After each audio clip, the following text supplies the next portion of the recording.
In the summer of 1914, a single gunshot echoed through Europe. Archduke Franz Ferdinand of Austria was assassinated. The world would never be the same. What followed wasn't just revenge. It was a web of alliances pulling nations into war. Friend turned against friend. Europe became a ticking time bomb. Germany, Austria, Hungary, and the Ottoman Empire stood together as the Central Powers. They mobilized with speed and firepower and prepared for a global fight. On the other side, France, Britain, and Russia formed the Allied powers. They too were ready for war, a war they thought would end by Christmas. But this was no short war. British warships formed blockades at sea, starving out the enemy, while controlling vital supply lines. Beneath the waves, German U-boats hunted silently. They sank ships without warning. The ocean became a graveyard. On land, trenches stretched for hundreds of miles. Mud, rats, and blood defined life at the front. Men lived and died in ditches for inches of ground. Then came poison gas. Choking clouds of death drifted across battlefields. Soldiers scrambled for masks. Those too late never stood a chance. In 1916, the Battle of the Somme began. Shells rained down for days, over 1 million casualties, and almost no land gained. But change was coming. The first tanks rolled onto the battlefield, slow, clunky, but unstoppable. A new era of war had begun. In the trenches, orders came down fast. Attack, hold, retreat. Each word could cost 100 lives.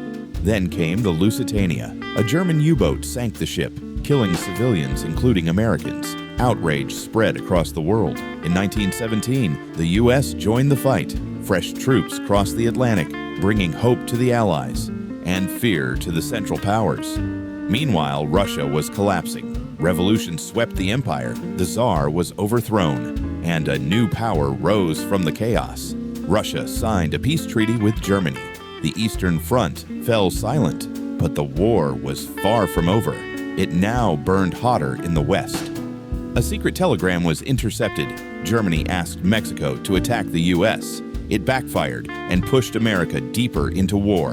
By now, the death toll was staggering. Millions lay buried beneath the soil. Entire towns had vanished. A generation was being erased. Lines were redrawn across Europe. Old nations disappeared. New ones were born. The world map would never look the same. The Austro-Hungarian Empire crumbled. Civil unrest tore it apart from within. The crown was lost, and the empire vanished.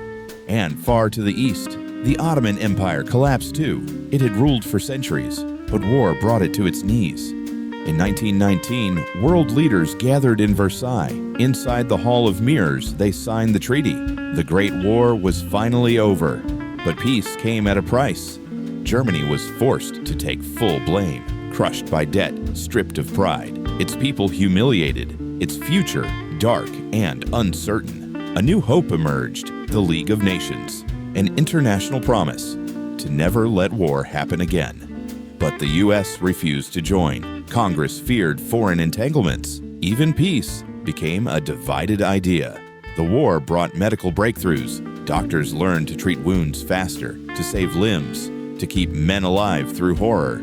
Back home, women stepped forward. They built weapons, ran factories, kept nations moving, while the men were at war. But those who returned came back changed, silent, broken, a lost generation haunted by what they saw and what they couldn't forget. Then came the Spanish flu.